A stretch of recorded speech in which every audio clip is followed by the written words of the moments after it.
Hey guys, welcome to the web sources. Guys, इस video में हम लोग देखेंगे स्यूडो क्लास सेलेक्टर से रिलेटेड कुछ और सेलेक्टर। गाइस, प्रीवियस वीडियो में हम लोगों ने कवर किया था जो एंकर टैग से रिलेटेड सेलेक्टर्स थे, जैसे कि होवर हो गया, एक्टिव हो गया, विजिटेड हो गया, राइट। वो सारे सेलेक्टर जो हैं प्रीवियस वीडियो में कवर कर लिए थे। अब गाइस, इस वीडियो में हम लोग देखेंगे is selector, root selector, empty not, right. Guys, इस वीडियो में आप लोगों को बहुत मजा आने वाला है क्योंकि ये जो सेलेक्टर्स हैं बहुत इंटरेस्टिंग सेलेक्टर्स हैं, राइट। तो इनको समझने में और सीखने में बहुत मजा आएगा। तो गाइस, यहाँ पे चलते हैं। सबसे पहले यहाँ पे क्या करते हैं, यहाँ पे कुछ एलिमेंट ले लेते हैं, जैसे कि डिव यहाँ पे ले लेते हैं, हेलो डाल दिया टेक्स्ट और यहाँ पे 3 टाइम्स यहाँ पे रेप्लिकेट कर लिया, राइट। तो ये क्या हो गया, ये डिव हो गया। इसके साथ साथ हम कुछ और सेलेक्टर ले लेते हैं जो एलिमेंट हैं, जैसे कि हेडर ले लिया, यहाँ पे हम लिखते हैं हेडर, ओके। और इसके बाद यहाँ पे हम नेव एक ले लेते हैं, नेविगेशन करके, राइट। तो ये हमने ले लिया, ओके। अब इसको यहाँ पे रिफ्रेश करते हैं तो ये हमारे पास कुछ एलिमेंट्स आ चुके हैं, ओके। अब इन्हीं एलिमेंट्स पे हम क्या करते हैं, ये जो सेलेक्टर्स हैं इनको अप्लाई करते हैं। तो देखिए, पहला सेलेक्टर है इज सेलेक्टर। अब देखिए, इज सेलेक्टर क्या काम करता है, उसके लिए सबसे पहले यहाँ पे एक प्रॉब्लम को हम क्रिएट करते हैं। प्रॉब्लम देखते हैं कि क्या प्रॉब्लम आती है, कि किस लिए हम यहाँ पे यूज करते हैं। तो सबसे पहले क्या करेंगे, ये जो सेलेक्टर्स हैं, हम कुछ करना ऐसा चाहते हैं कि जितने भी सेलेक्टर्स हैं इस पे सब पे सेम स्टाइल अप्लाई करना चाहते हैं। तो कैसे अप्लाई करेंगे, यहाँ पे चलते हैं और यहाँ पे जो डिव है, ठीक है, डिव ले लेते हैं और डिव पे हम क्या करते हैं, बैकग्राउंड कलर और यहाँ पे रेड कर दे रहे हैं, ठीक है। और यहाँ पे जो बॉर्डर है, बॉर्डर 2 पिक्सल, ठीक है, सॉलिड, और यहाँ पे ब्लू कर दे रहे हैं, ठीक है। और यहाँ पे मार्जिन हम मार्जिन कर दे रहे हैं 10 पिक्सल की, ठीक है, ओके। फाइल को सेव करते हैं। तो ये हमारे पास क्या हुआ, यहाँ पे डिव पे जितनी 3 डिव्स थे यहाँ पे, तीनों पे यहाँ पे अप्लाई हो चुकी है। अब सेम स्टाइल हम यहाँ पे नेव और रूट उस पर हेडर पे भी कर लेते हैं। तो यहाँ पे हम करते हैं हेडर, ठीक है, और इसी को हम यहाँ से कॉपी कर लेते हैं, इस पर भी अप्लाई कर देते हैं, ठीक है। और यहाँ पे रिफ्रेश करेंगे, देखिए यहाँ पे हेडर पे भी अप्लाई हो गया।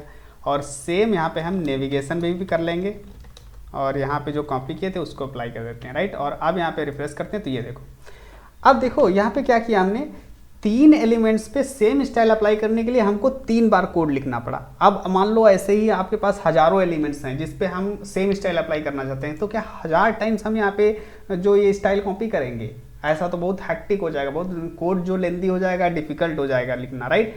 तो हम ऐसा क्या करें कि हम कोड एक ही बार लिखें और सभी पे ये स्टाइल अप्लाई हो जाए। तो उसके 2 अप्रोचेज हैं इसको सॉल्व करने के। तो पहला अप्रोच हम यहाँ पे जो कर सकते हैं वो है ग्रुप चेनिंग, जो कि हम लोगों ने प्रीवियस सेलेक्टर्स जो पढ़े थे, राइट। तो उसमें हम लोगों ने देखा था कि ग्रुप चेनिंग किस तरीके से करते हैं, ग्रुप के थ्रू हम कैसे अप्लाई कर सकते हैं स्टाइल को। तो वो एक पहला मेथड हो गया। दूसरा हम यहाँ पे इज सेलेक्टर का यूज कर सकते हैं कि इज सेलेक्टर जो स्यूडो क्लास सेलेक्टर है इसको हम यूज कर सकते हैं इस प्रॉब्लम को दूर करने के लिए, राइट। तो कैसे करेंगे वो देखते हैं। तो पहला मेथड हम यहाँ पे देखते हैं, फर्स्ट मेथड जो है सेलेक्टर चेनिंग, मतलब जो टैग चेनिंग है, जो सेलेक्टर ग्रुप चेनिंग है उसके थ्रू करेंगे, राइट। तो हम यहाँ पे क्या करते हैं, ग्रुप चेनिंग कैसे करते हैं कि यहाँ पे जो डिव है, ठीक है, डिव हेडर और नेव पे 3 पे हम सेम स्टाइल अप्लाई कर रहे हैं। तो हम क्या करेंगे, डिव, ठीक है, यहाँ पे कॉमा देंगे, फिर हेडर, ओके, फिर यहाँ पे नेव, कॉमा दे करके नेव यहाँ पे कर दिया, राइट, ओके।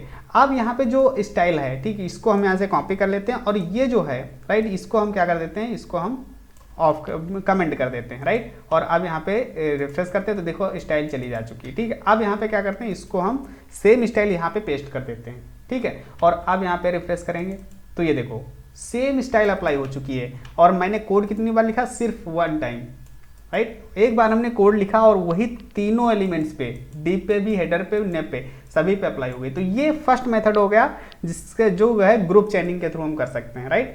सेकेंड मेथड क्या है, इज सेलेक्टर का यूज करके। तो यहाँ पे हम लिखते हैं मेथड सेकेंड, राइट। और यहाँ पे हम यूज करेंगे अपना जो स्यूडो क्लास सेलेक्टर है, इज सेलेक्टर, इज, ठीक है। और इसके अंदर हम पास करते हैं जिस पर भी हमें अप्लाई करना है। तो यहाँ पे जैसे मान लीजिए डिव पे अप्लाई करना है, हेडर पे अप्लाई करना है, राइट, एंड नेविगेशन नेव पे अप्लाई करना है, राइट, ओके। तो इस तरीके से कर लिया। और अभी ये जो स्टाइल थी सेम स्टाइल यहाँ से कॉपी करेंगे और इसको ऑफ कर देंगे, ठीक है। और यहाँ पे रिफ्रेश करेंगे तो ये देखो जा चुकी है। अब यहाँ पे अप्लाई करते हैं, ठीक है। यहाँ पे मैंने डाल the background colour red, border blue और यहाँ पे मार्जिन 10 पिक्सल, राइट। अब यहाँ पे रिफ्रेश करते हैं तो देखो सेम स्टाइल इससे भी अप्लाई हो गई। तो आप देख रहे हो यहाँ पे दोनों मेथड से सेम यहाँ पे काम हो रहा है, चाहे आप इसको यूज करो चाहे इसको यूज करो। तो अब एक क्वेश्चन आता है कि कौन सा यूज करें हम, हमें कौन सा यूज़ करना चाहिए। तो देखो ये आपकी चॉइस है, कोई भी यूज कर सकते हो, चाहे आप यहाँ पे ग्रुप चेनिंग का यूज कर लो, चाहे आप इज सेलेक्टर का यूज कर लो। बस यहाँ पे डिफरेंस क्या है कि जो इज सेलेक्टर है ये ओल्डर ब्राउजर्स में सपोर्ट नहीं करता है, और जो मोस्टली जो नए ब्राउजर्स, नए वर्जन्स ब्राउजर्स के हैं, नए ब्राउजर्स हैं, सभी पे सपोर्ट करता है। मैं आपको दिखा दे रहा हूँ, यहाँ पे चलते हैं कैन आई यूज पे, जो is CSS pseudo class selector है, राइट। ये देखो यहाँ पे चलते हैं और यहाँ पे देखो क्रोम के सारे वर्जन्स पे, यहाँ पे देखो जो नए वर्जन्स हैं 2023, ठीक है, यहाँ पे 22, सभी में यहाँ पे सपोर्ट कर रहा है। यहाँ पे एज पे भी सपोर्ट करता है, सफारी में भी देखो सपोर्ट करता है, फायरफॉक्स, ओपेरा। बस यहाँ पे इंटरनेट एक्सप्लोरर जो है इस पे सपोर्ट नहीं कर रहा है यहाँ पे। और यहाँ पे जो मोबाइल वर्जन ओपेरा मोबाइल पे भी सपोर्ट करता है, यहाँ पे ओपेरा मिनी पे सपोर्ट नहीं करता है इस सेलेक्टर, ठीक है। तो ऐसे कुछ ब्राउजर्स हैं जो बहुत ओल्ड ब्राउजर्स हैं या फिर बहुत ओल्ड वर्जन है, ठीक है, उस पर यहाँ पे सपोर्ट नहीं करता है। बाकी सभी ब्राउजर्स पे ये फुली सपोर्टेड है, ठीक है। तो आप कोई भी यहाँ पे यूज कर सकते हो, चाहे इज चाहे यहाँ पे चेनिंग का। ओके, तो आई होप ये जो इज सेलेक्टर था आपको समझ में आएगा किस तरीके से हम यहाँ पे यूज कर सकते हैं। ओके, तो अभी क्या करते हैं, इसको कमेंट कर देते हैं और यहाँ पे रिफ्रेश करेंगे। ओके, अब यहाँ पे नेक्स्ट जो सेलेक्टर है हमारा रूट सेलेक्टर। देखिए रूट सेलेक्टर का क्या काम होता है, रूट सेलेक्टर रूट एलिमेंट को टारगेट करता है। रूट एलिमेंट क्या होता है देखते हैं, यहाँ पे लिखते हैं रूट, राइट। अब देखिए रूट एलिमेंट जो होता है HTML में अगर चलें तो रूट एलिमेंट जो होता है वो HTML एलिमेंट होता है। ये देखो ये लास्ट वाला जो एलिमेंट है ये हमारा रूट एलिमेंट है। तो अगर कोई भी हमें स्टाइल अप्लाई करनी है तो वो कहाँ अप्लाई होगी, वो HTML पे अप्लाई होगी। तो हम यहाँ पे क्या करते हैं, जैसे बैकग्राउंड कलर और यहाँ पे रेड कर देते हैं, ठीक है। अब देखिए यहाँ पे क्या किया हमने, बैकग्राउंड कलर रूट पे अप्लाई कर दिया और अब यहाँ पे रिफ्रेश करते हैं तो ये देखो ये HTML के एलिमेंट पे अप्लाई कर दिया, मतलब जो भी रूट एलिमेंट था उस पर सारा कलर अप्लाई हो गया, ठीक है। तो इस तरीके से हम यहाँ पे रूट एलिमेंट का यूज कर सकते हैं कि अगर हमें अक्रॉस द वेबसाइट हमें क्या करना है, रूट एलिमेंट पे उसको अप्लाई करना है CSS को, तो हम यहाँ पे रूट सेलेक्टर का सूडो क्लास सेलेक्टर जो है उसको यूज कर सकते हैं। अब देखिए जो रूट होता है ना, इसका काम ये नहीं होता है कि हमें रूट एलिमेंट पे CSS अप्लाई करना। हमें इसका जो यूज मोस्टली यूज किया जाता है वो वेरिएबल्स को डिफाइन करने के लिए, वेरिएबल्स को क्रिएट करने के लिए हम करते हैं। जैसे कि वेरिएबल्स क्या होते हैं, मान लो यहाँ पे क्या करते हैं, यहाँ पे जो अभी यहाँ पे रिफ्रेश करते हैं और यहाँ से हम क्या करते हैं, यहाँ पे हम लिखते हैं हेडर, ठीक है, हेडर हो गया। और हेडर में बैकग्राउंड कलर हम क्या करते हैं, बैकग्राउंड कलर यहाँ पे करते हैं रेड, ठीक है। ये रेड कर लिया हमने, या फिर कोई दूसरा कलर ले सकते हैं, जैसे कि ग्रीन कर लिया हमने, यहाँ पे ये कलर कर लिया। ओके, अभी इसको मैं यहाँ से हटा दे रहा हूँ। ओके, तो यहाँ पे अगर रिफ्रेश करें तो ये देखो हेडर पे आ गया हमारा। अब सेम स्टाइल जैसे कि हम यहाँ पे नेव पे करना चाहते हैं तो यहाँ पे इसी को कॉपी करेंगे और ये कलर हम इस पे भी अप्लाई कर देंगे। और सेम यहाँ पे डिव पे भी करना चाहते हैं, ठीक है। तो यहाँ पे डिव ले लिया हमने और इसी को हम यहाँ पे कॉपी कर देते हैं और अब यहाँ पे रिफ्रेश करेंगे तो देखो तीनों पे, मतलब तीनों एलिमेंट चाहे डिव हो, हेडर, सभी पे यहाँ पे ग्रीन कलर जो है अप्लाई हो चुका है। अब यहाँ पे देखो, मान लो अब आप वेबसाइट बना रहे हो, आपकी बहुत बड़ी वेबसाइट है, कॉम्प्लेक्स वेबसाइट है और वहाँ पे हजारों टाइम जो है ये कलर यूज हो रहा है अलग अलग कंपोनेंट्स पे, चाहे वो हेडर हो, नेविगेशन हो, लिंक हो, टेबल हो, लिस्ट हो, सभी पे अप्लाई हो रहा है, ठीक है।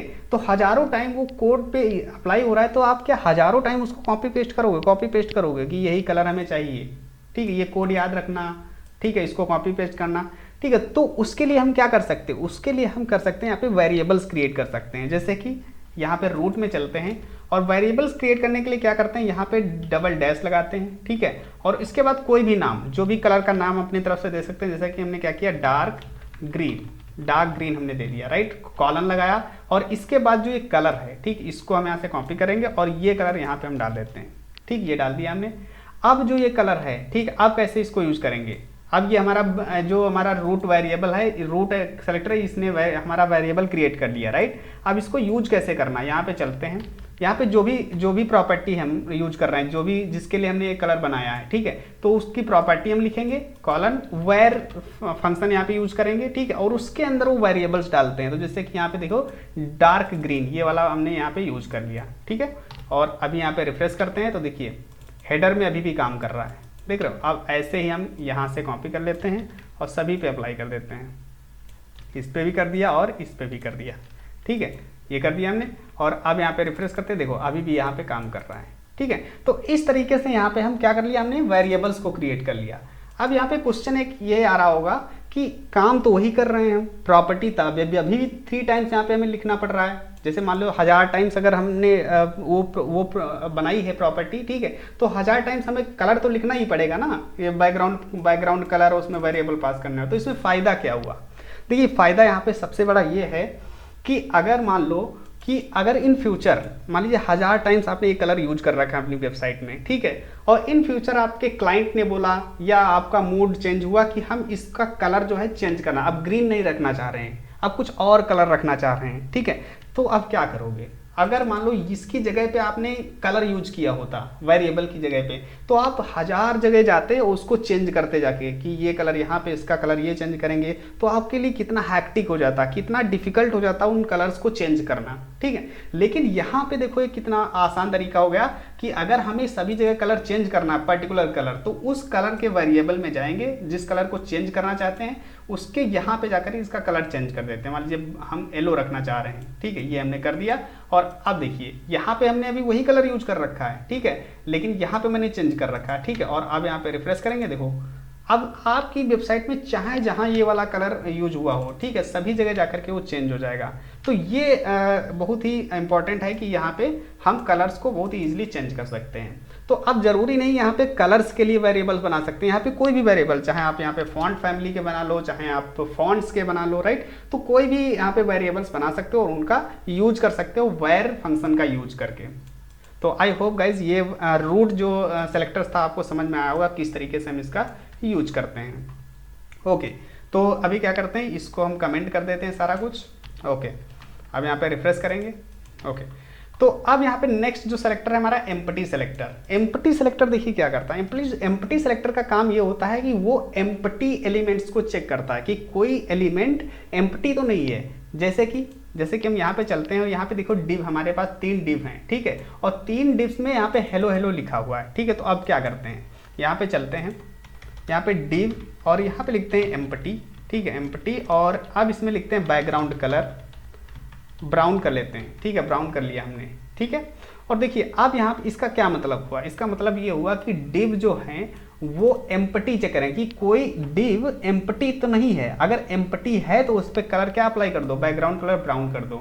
तो अभी देख लेते हैं, यहाँ पे रिफ्रेश करते हैं तो देखो अभी कुछ नहीं। अभी एक काम और कर लेते हैं, यहाँ पे चलते हैं और यहाँ पे जो डिव हैं, ठीक है, उसमें हम क्या कर लेते हैं, विड्थ 100 पिक्सल, ठीक है, और यहाँ पे हाइट भी इसकी क्या कर लेते हैं, 100 पिक्सल कर लेते हैं, जिससे आपको क्लैरिटी के साथ समझ में आ जाए कि हो क्या रहा है, ठीक है। और यहाँ पे हमने मार्जिन भी दे रखा है, यहाँ पे 10 पिक्सल, ठीक है, तो ये हमने दे दिया। अब यहाँ पे रिफ्रेश करते हैं तो ओके, कलर यहाँ पे नहीं लगा है, ओके, बैकग्राउंड कलर बॉर्डर दे देते हैं, यहाँ पे बॉर्डर 2 पिक्सल सॉलिड और यहाँ पे ब्लू कर देते हैं। ओके, अब यहाँ पे रिफ्रेश करते हैं तो ये देखो 3 डिव जो है हमारे पास आ चुके हैं, ठीक है। अब ये डिव, इन डिव में कुछ ना कुछ कंटेंट है, ठीक है।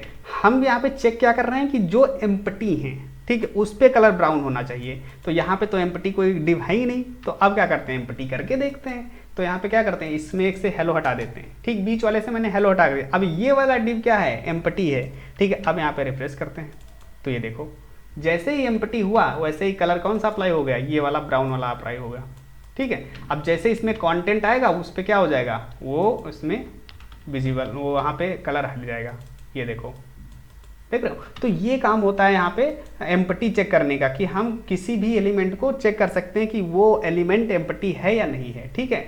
अगर मान लो कोई क्लास इस पे देना चाहते हैं, मान लो यहाँ पे हम चलते हैं, यहाँ पे क्लास दे दिया हमने, क्लास बॉक्स करके, ठीक है, बॉक्स दे दिया।